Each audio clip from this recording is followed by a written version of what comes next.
Getting the hips open at front foot landing is one of the most crucial parts of the pitching mechanics, and a lot of athletes are actually getting this wrong, completely forcing the lower half to open, giving themselves cues that just doesn't make sense, copying other professional pitchers framework, which is okay, but at the end of the day just leaves them with a lot more confusion than when they started. So within this video, I'm going to give you guys a 4-step framework that you guys can go through to make sure that you guys are getting the hips unloaded and open at front foot strike. Now before I get started, my name is Anthony Rodriguez, coach and founder of Versatile Athletics. We've trained over 200 plus athletes, increase their velocity, move pain free, while helping them understand how their bodies naturally prefer to move. With that said, why is getting the hips at front foot strike open important? Keep in mind, this comes to be very different for a lot of athletes. Some athletes would actually get the hips fully cleared. This has a lot to do with their anatomy or just like their movement capacity and overall.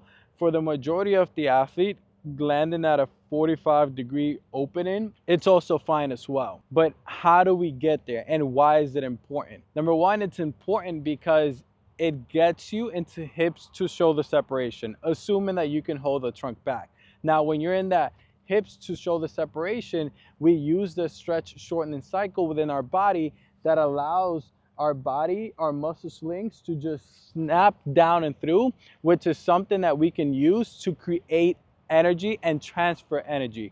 Think about it, if you had a whip, right? We have the base here, and then the whip, the elasticness is really just like the trunk in itself, just rotating through. But the handle here is just the hips. So once the front foot lands, right, hips are open, are set up in a good position, this is stable. Now from here, the whip should be hanging back.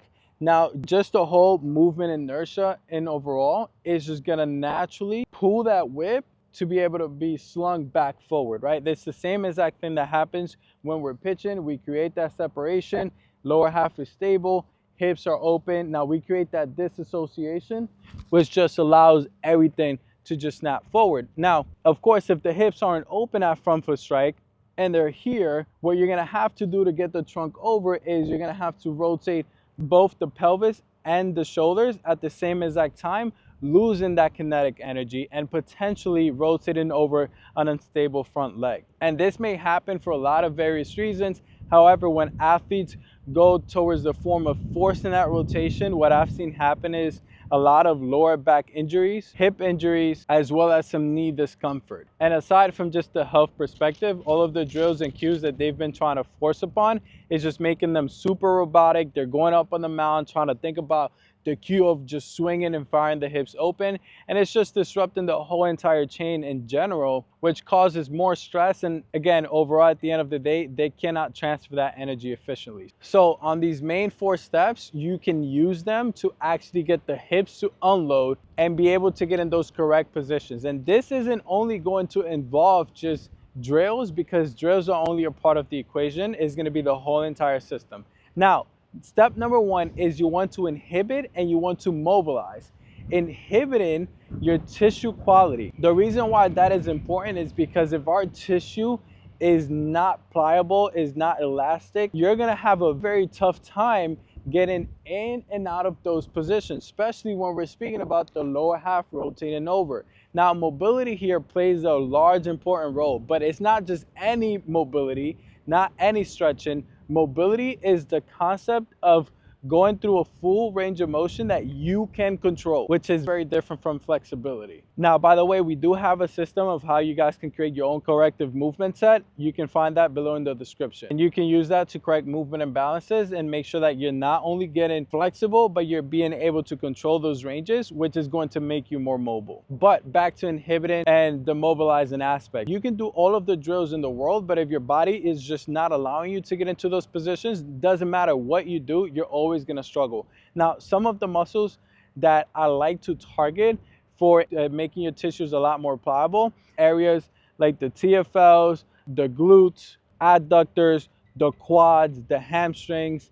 Also, one more thing that people neglect, because a lot of athletes think and coaches think of just lower half, the spine also plays a role in how the lower half opens up, right? So when we're speaking about inhibiting the tissue, I like targeting the psoas a lot. This place up in here gets extremely overactive, especially with a lot of athletes now using phones, sitting down for prolonged periods of time, playing video games, you name it.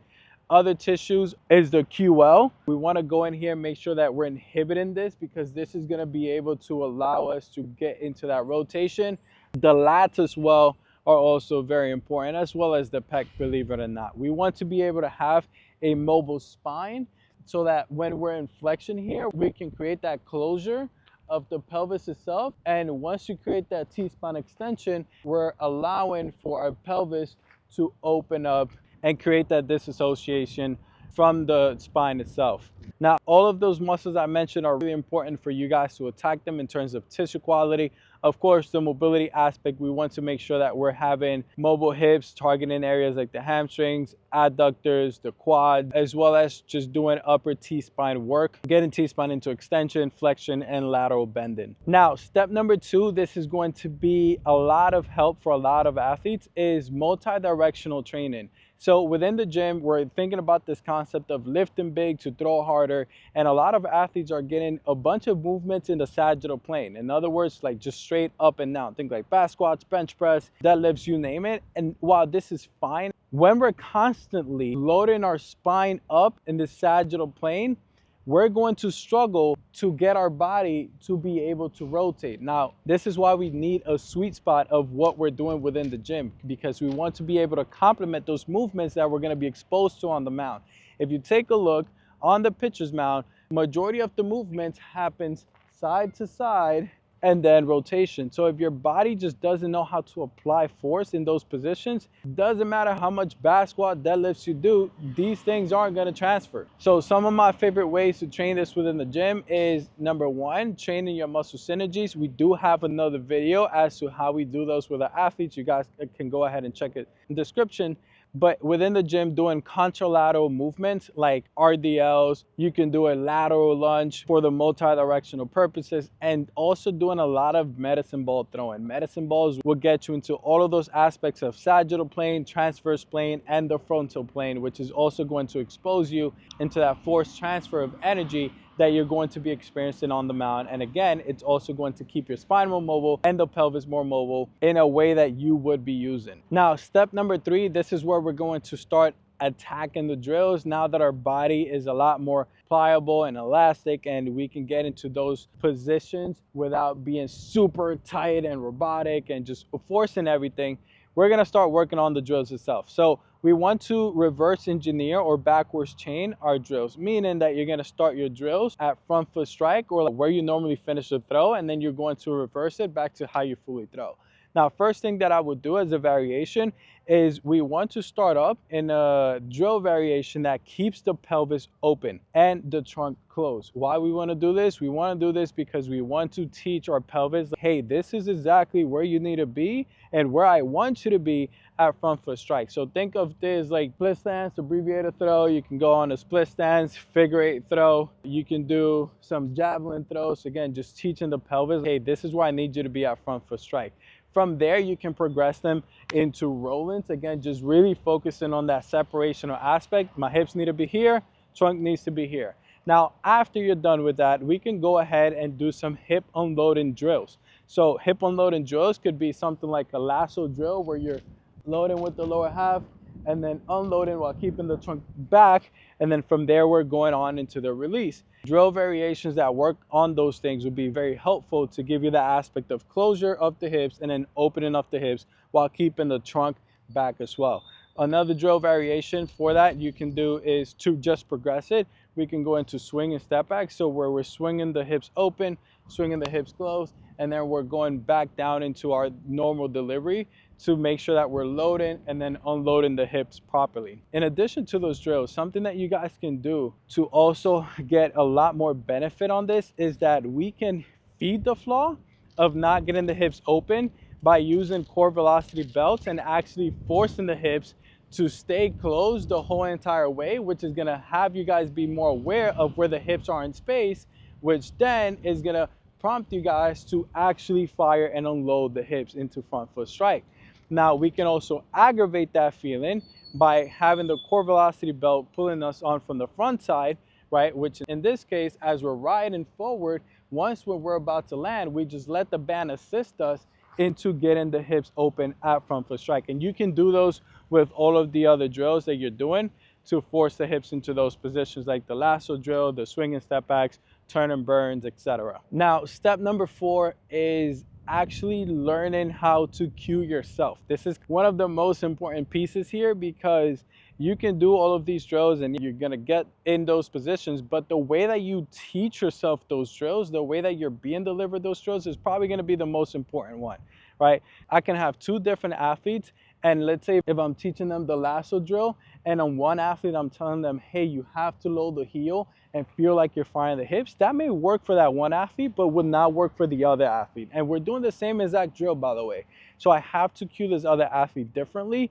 If anything, I may just say, hey, feel like you're loading the back hip, feel that spring, and then just let it unload, instead of trying to feel just the back hip just really firing and getting one side of the hip to the other side. Again, a lot of these drills work for a lot of athletes, but it's important for you to cue them properly so that that connection can be made, right? So you can have guys, even when they're pitching, tell them to load the heel, fire the hips. You can tell them to feel to hip unloading.